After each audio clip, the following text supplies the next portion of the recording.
बाद आएगा। Good morning students, today I will teach you magnetic field and field lines and electromagnetic induction यानी विद्युत चुंबकीय प्रेरण।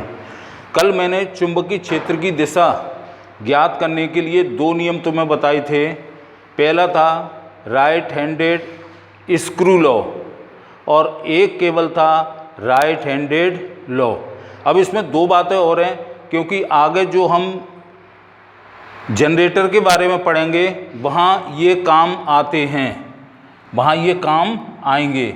अब जनरेटर से पहले ये देखो कि चुंबकीय क्षेत्र और रेखाएं क्या है। जैसे किसी चुंबक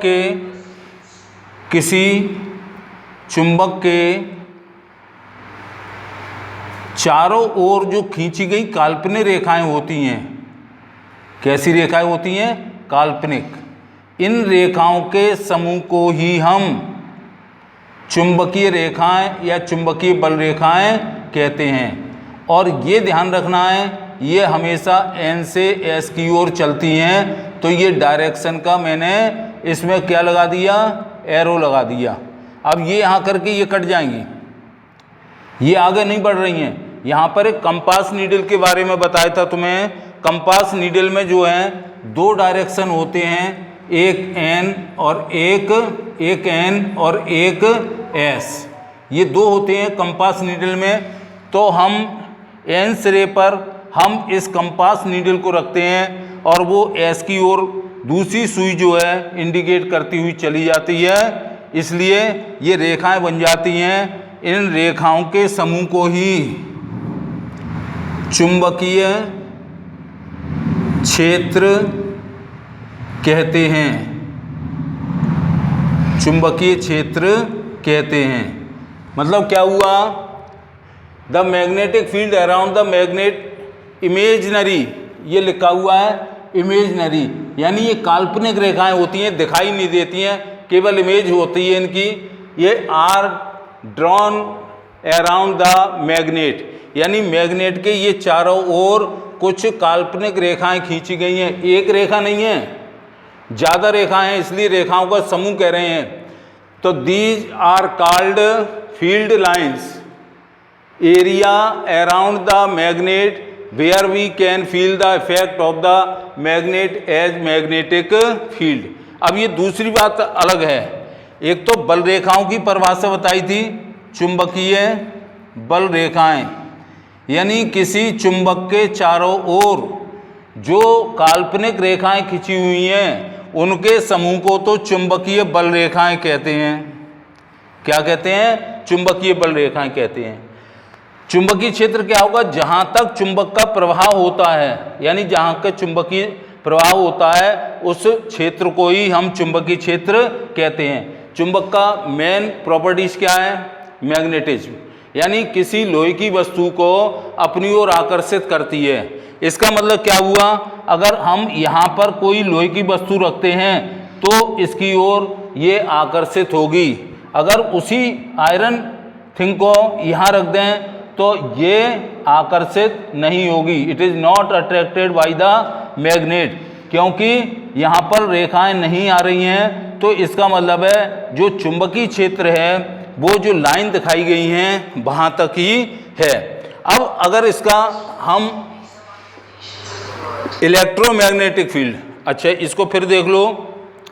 अगर किसी चुंबक के चारों ओर जो काल्पनिक रेखाओं का समूह होता है उसे चुंबकीय क्षेत्र कहते हैं। और चुंबकीय बल रेखाएं, किसी चुंबक के चारों ओर जो काल्पनिक रेखाएं खिंची हुई होती हैं उनको तो कहते हैं चुंबकीय बल रेखाएं। और उस चुंबक का प्रभाव जिस क्षेत्र में जहां तक होता है उसको कहते हैं चुंबकीय क्षेत्र कहते हैं। अब आता है मेन आता है जो आगे चैप्टर में काम आएगा, इलेक्ट्रोमैग्नेटिक इंडक्शन यानी विद्युत चुंबकीय प्रेरण।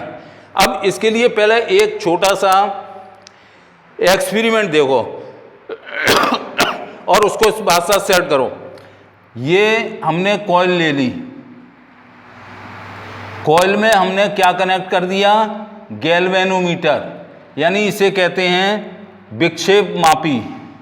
ये विक्षेप को जो डिफ्लेक्शन होता है उसका मापन करता है, विक्षेप मापी। नहीं आ रहा, इधर बना रहा हूँ। ये जो है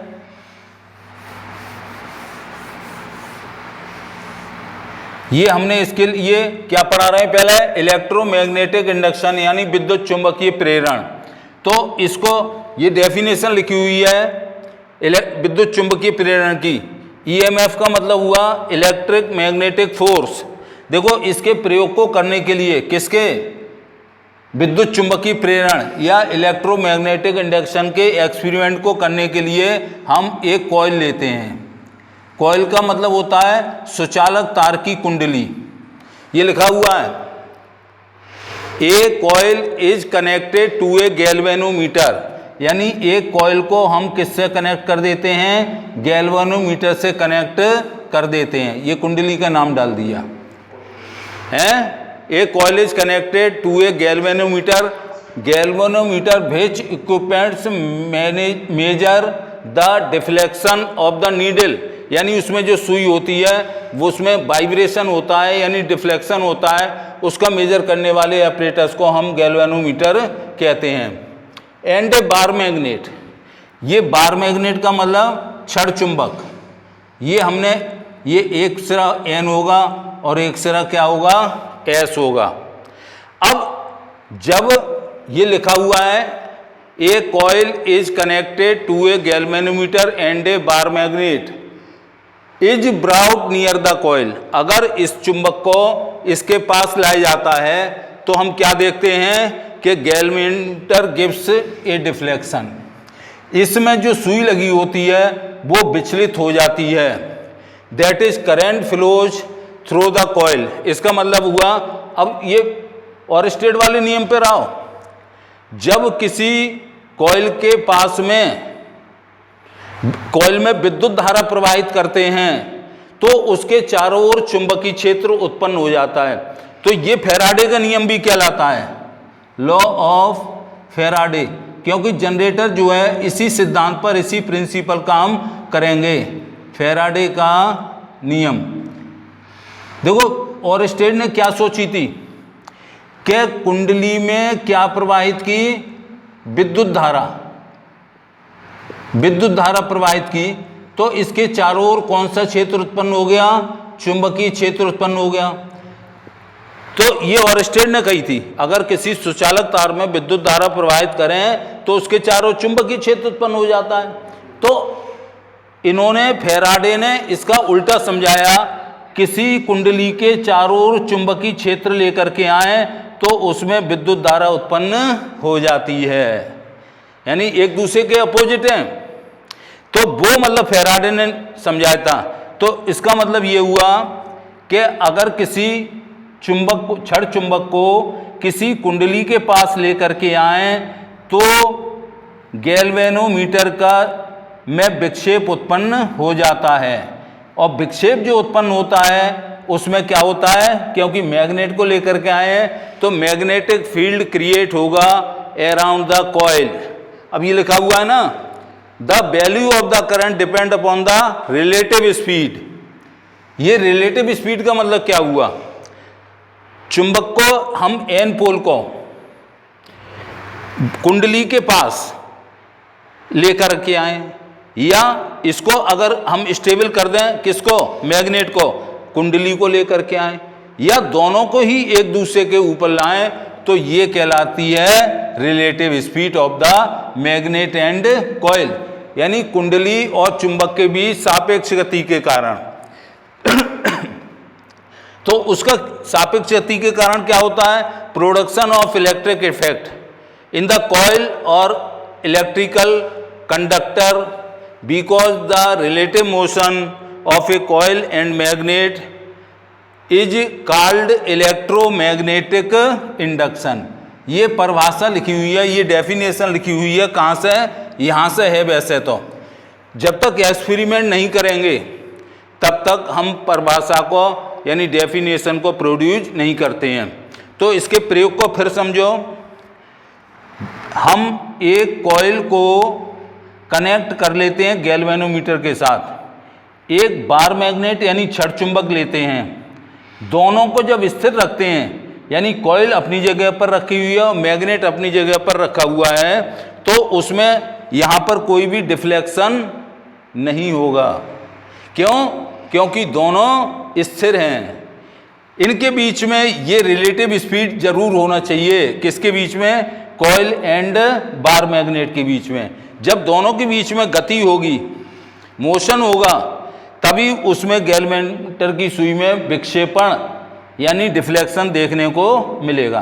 तो जब दोनों स्थिर अवस्था में होते हैं तो विक्षेप मापी में कोई विक्षेप नहीं आता है, और ये शो ये करता है there is no current in the coil, यानी कुंडली में कोई भी धारा प्रवाहित नहीं हो रही है। अब जैसे ही हम एन सिरे को कुंडली के बी सिरे के पास लेकर के आते हैं, यानी ये रिलेटिव मोशन हो रहा है। अब एक की स्पीड देखना, एक का मतलब हम इसको तो क्या कर दिया, स्टेबल, स्थिर है। ये क्या है? स्थिर।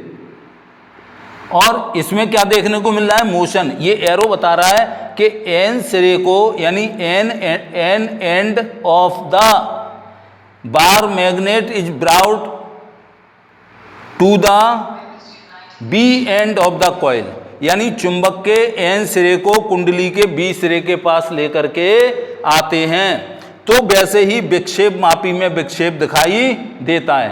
हालांकि ये विक्षेप जो है पहले दाईं ओर आता है। किधर ओर आता है? दाईं ओर। हमें ये नहीं बताना है, हमें तो केवल परिभाषा बतानी है।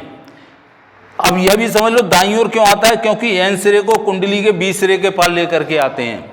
तो इसकी परिभाषा क्या निकल करके आई, फिर समझो। जब किसी कॉइल को गैल्वेनोमीटर से कनेक्ट किया जाता है और एक छड़ चुंबक लेते हैं, जब चुंबक के एन सिरे को कुंडली के बी सिरे के पास लेकर के आते हैं तो गैल्वेनोमीटर में विक्षेप प्राप्त होता है। और यह विक्षेप जो है इन दोनों, कौन दोनों? कुंडली और चुंबक के बीच जो सापेक्ष गति होती है उसके ऊपर निर्भर करता है। अगर हम चुंबक को कुंडली के पास धीरे धीरे लाएंगे तो विक्षेप मापी में विक्षेप भी धीरे धीरे प्राप्त होगा, यानी सुई में वाइब्रेशन जो होगा वो धीरे धीरे होगा। अगर हम एन सिरे को कुंडली के बी सिरे के पास तेजी से लेकर के आते हैं तो इसका मतलब है कि विक्षेप मापी में विक्षेप की मात्रा भी बढ़ जाएगी। तो जब किसी कुंडली और चुंबक के बीच सापेक्ष गति के कारण, अब हिंदी वाले समझें थोड़ा इसकी डेफिनेशन को, क्या हुआ? किसी कुंडली एवं किसी, हाँ लिखते जाओ, जब किसी कुंडली एवं चुंबक के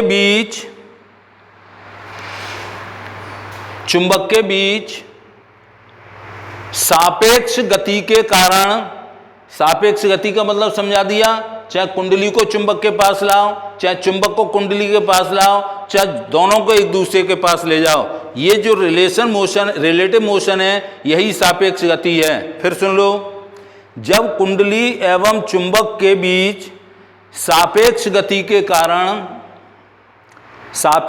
के कारण कुंडली में उत्पन्न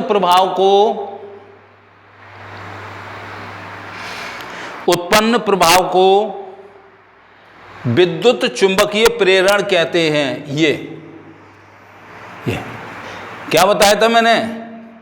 चुंबक और कुंडली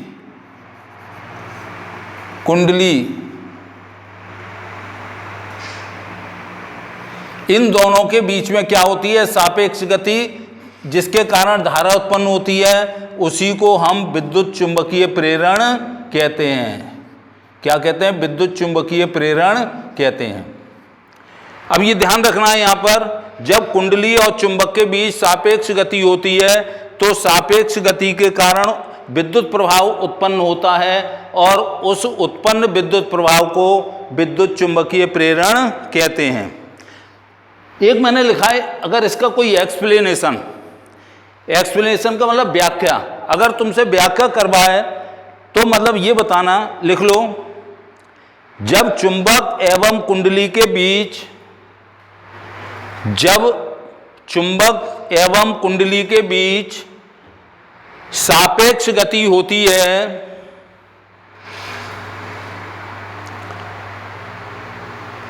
तो कुंडली के काट में से, यानी ये फ्लक्स गुजर रहे हैं ना, इनके ऊपर निर्भर करेगी, फ्लक्स से ज़्यादा गुजर रहे हैं कि कम गुजर रहे हैं। कम गुजर रहे हैं तो विद्युत धारा का मान कम होगा, और अगर फ्लक्स से ज़्यादा गुजर रहे हैं, फ्लक्स अच्छा भी बताऊंगा मैं, इसके बाद फ्लक्स भी बता दूंगा। हाँ, क्या लिखा तुमने, जब चुंबक एवं कुंडली के बीच सापेक्ष गति होती है, तो कुंडली के काट में से, यानी ये छल्ले पड़े हुए हैं बेलनाकार, इसमें से, ये काट से, तो कुंडली के काट में से गुजरने वाली चुंबकीय क्षेत्र रेखाओं की संख्या, चुंबकीय क्षेत्र की रेखाओं की संख्या में परिवर्तन होता रहता है। किसमें? चुंबकीय क्षेत्र की संख्या में।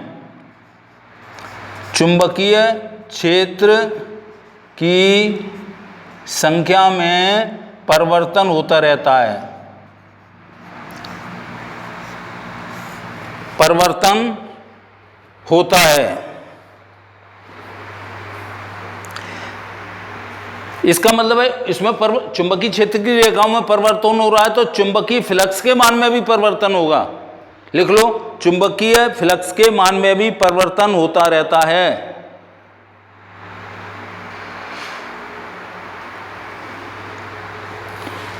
नई लाइन से लिखो, अतः फैराडे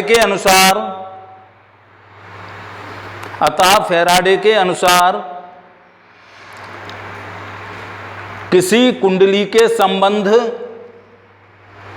किसी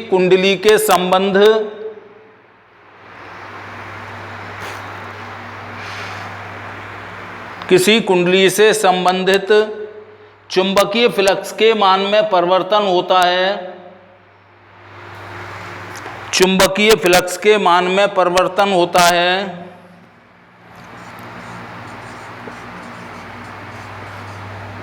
फ्लक्स में, यहाँ लिख लेना, चुंबकीय फ्लक्स में परिवर्तन होता है, और इस परिवर्तन के कारण ही उसमें विद्युत धारा उत्पन्न होती है।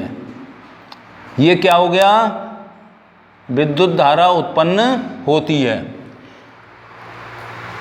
क्या मतलब हुआ? जब किसी चुंबक से, मतलब जो बल रेखाएं गुजरती हैं, यानी रेखाएं गुजरती हैं, तो मतलब क्या होता है, चुंबकीय क्षेत्र की संख्याओं में कुछ परिवर्तन होते रहते हैं। उस परिवर्तन होते हैं तो फ्लक्स के मान में भी परिवर्तन होता है, और चुंबकीय फ्लक्स के मान में परिवर्तन होता है, तो कुंडली में विद्युत धारा उत्पन्न होती है।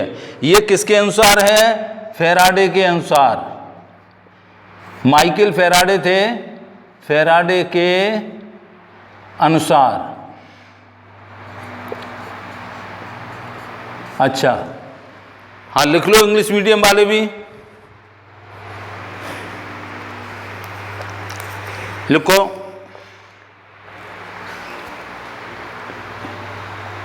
when WHEN, when coil and magnet are in relative motion करना, relative motion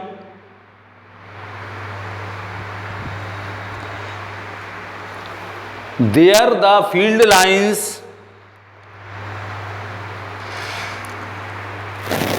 passing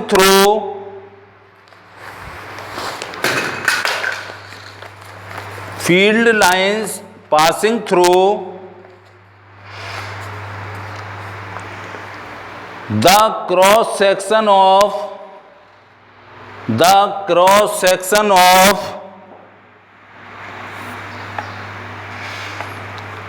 the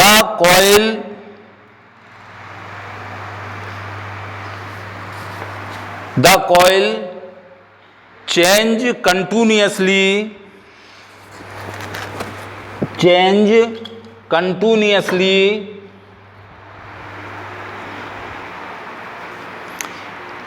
and thus magnetic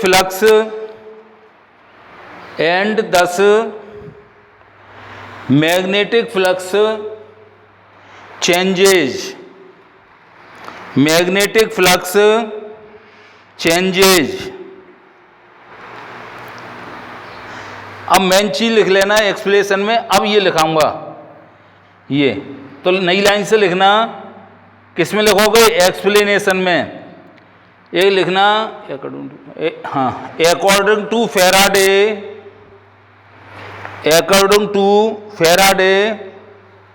अच्छा, ये स्पेलिंग फेराडे की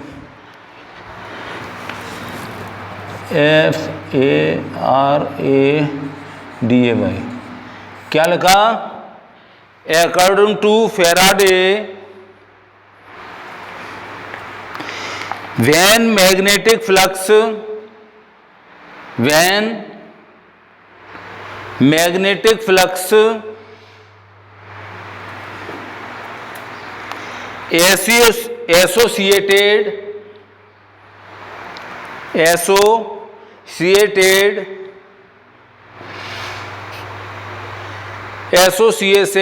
associated with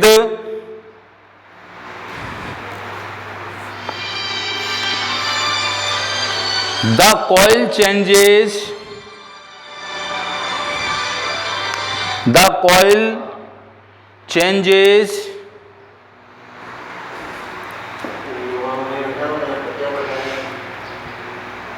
coil changes then inducted current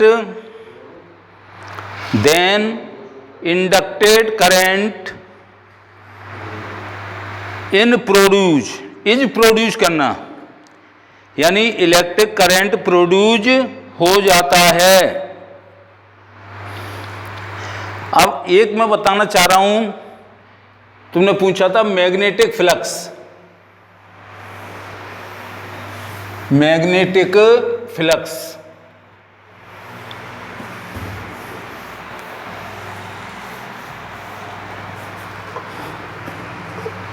लिखो, हाँ दोनों को लिखा दूंगा। पहले हेडिंग डालना मैग्नेटिक फ्लक्स।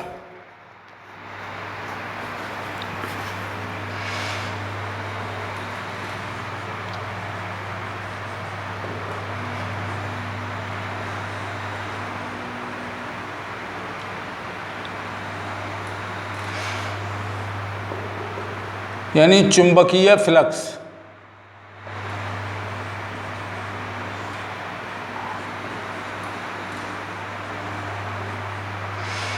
वैसे तो सीधा ये समझ लो, जैसे मान लो ये कोई मैग्नेट है, अब यहाँ से ये N और S है, तो ये N से ही चलेंगी S की ओर, ये डायरेक्शन हो गया। तो इसके पृष्ठ के लंबवत लॉन्गिट्यूडनल गुजरने वाली बल रेखाओं की संख्या जो है वो चुंबकीय फ्लक्स कहलाती है, और इसका मात्रक जो होता है वो वेबर होता है। तो लिखो जरा, the number of field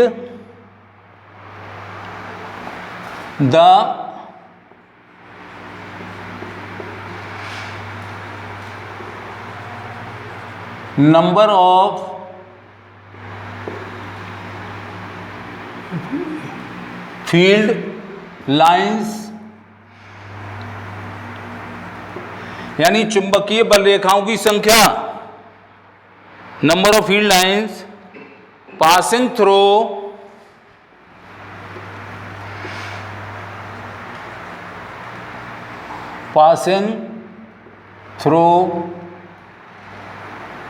magnet, passing through a cross section area,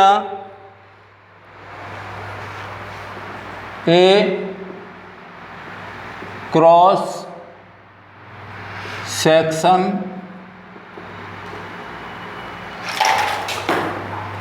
area, a cross section area placed in a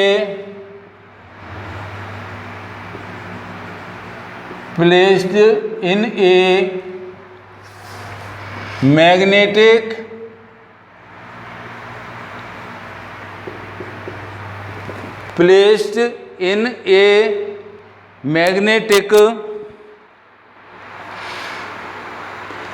field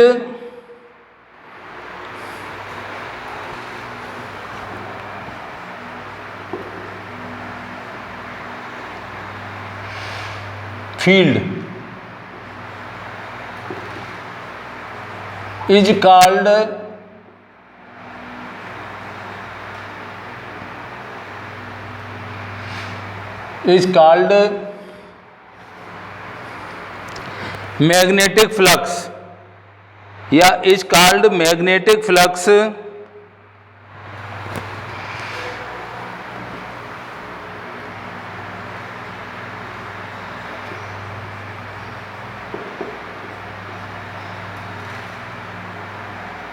magnetic. अब किससे संबंध बताया था? चुंबक से संबंध, तो associated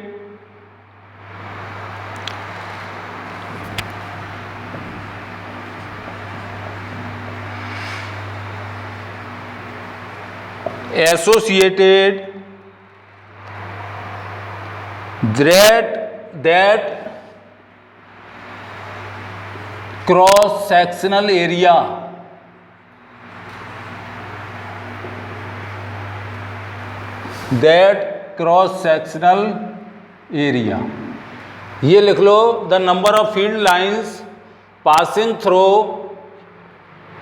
A cross section area placed in a magnetic field is called magnetic flux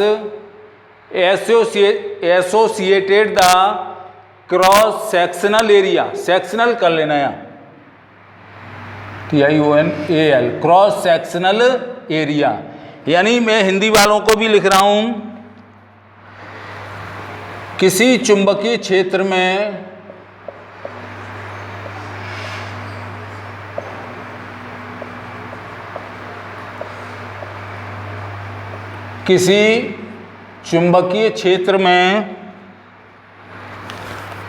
पृष्ठ से गुजरने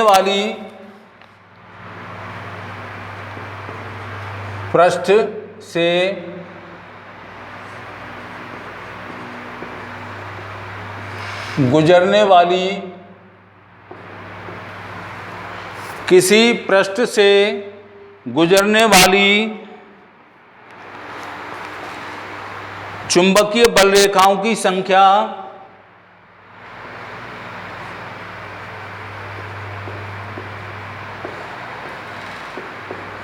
चुंबकीय बल रेखाओं की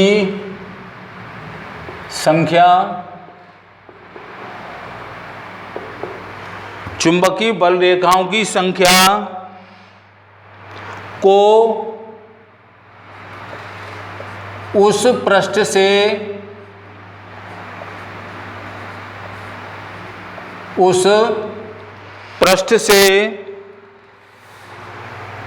संबंधित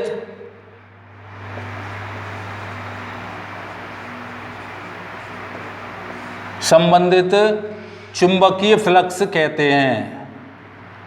चुंबकीय फ्लक्स कहते हैं।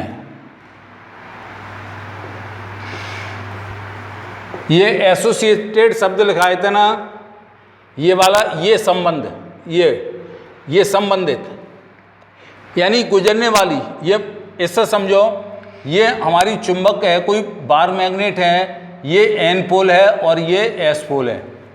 अब इससे मतलब जो है क्या गुजरेंगी, किसी चुंबकीय क्षेत्र में, ये समझ लो वहाँ चुंबक तुमने रख दी तो उसके चारों ओर एक क्षेत्र उत्पन्न हो जाएगा। तो किसी चुंबकीय क्षेत्र में पृष्ठ से गुजरने वाली ये जो है ये पृष्ठ हैं, इनसे जो भी रेखाएं गुजरेंगी उन चुंबकीय बल रेखाओं की संख्या को उस पृष्ठ से संबंधित मान को चुंबकीय फ्लक्स कहते हैं। और इसका मात्रक जो होता है वो होता है वेबर। इसको मतलब ध्यान रखना, ये एक बार बोर्ड में पूछा गया था कि चुंबकीय फ्लक्स के मात्रक क्या होता है, तो ध्यान रखना क्या होता है, वेबर। इसको ये लिख लेना,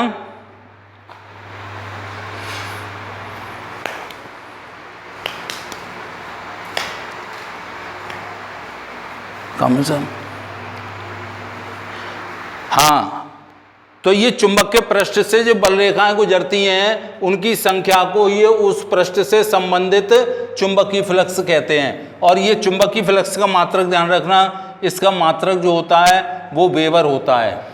क्या होता है, वेबर। Thank you.